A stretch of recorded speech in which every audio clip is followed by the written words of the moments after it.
is this week's Walking Dead. We are talking about The Rise of the Governor, which is a novel by Robert Kirkman and Jay Bonsinga. I don't know how to say his name.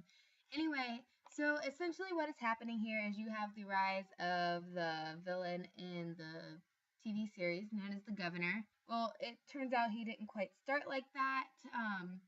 You kind of see his progression downward, which is what I want to talk about today.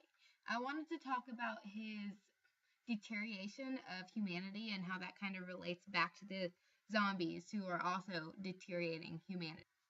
So the part I really wanted to concentrate on was basically Philip when he is alone with April and ends up raping her. I was completely appalled by that, and even the way it's written in the book, which I'll read part of it to you, was actually kind of mind-numbing. Like, I couldn't understand how on earth somebody could just deteriorate to that kind of, to have no humanity left. So anyway, this is the part that I wanted to read. He said, he can barely hear April's voice coming from somewhere far away, telling him to stop.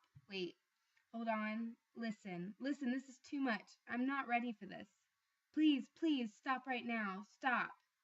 But none of it registered in Philip's brain, as it swims with lust and passion and pain and loneliness and a desperate need to feel something, because now his entire being was wired to his groin and all pent-up emotion coursing through him. God, I'm begging you to stop, the faraway voice pleads. April's body stiffened. He continues on and ends up raping her. Later on, I'm not going to read the whole thing, but it said, Philip, later on, it goes on to say, Philip is in a state of shock, his heart racing, his skin clammy and cold. He feels like a broken mirror, as if a shard of his own soul has been fractured off and reflected back into the face of a monster. What did he just do?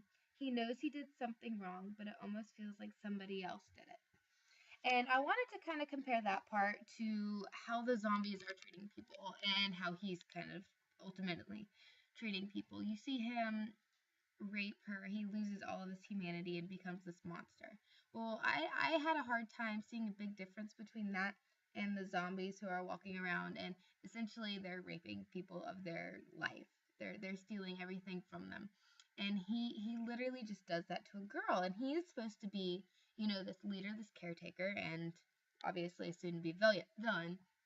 But I don't know, just to me, and that whole, how he sees it and how it's reflected off of him like a piece of broken mirror into somebody else, a monster that's not him, how he knows something's wrong but never actually stops or thinks about it. He's ultimately becoming a slave to his passions, much like the zombies who are a slave to how they want to eat and how they behave and what they're attracted to and stuff like that. It just, I feel like he is worse in some ways as far as being a monster and doing that in a world that, it's falling apart. They're desperate. They're relying on each other, and, he just takes advantage like that. So that was my main points for this week. Hopefully you enjoyed it.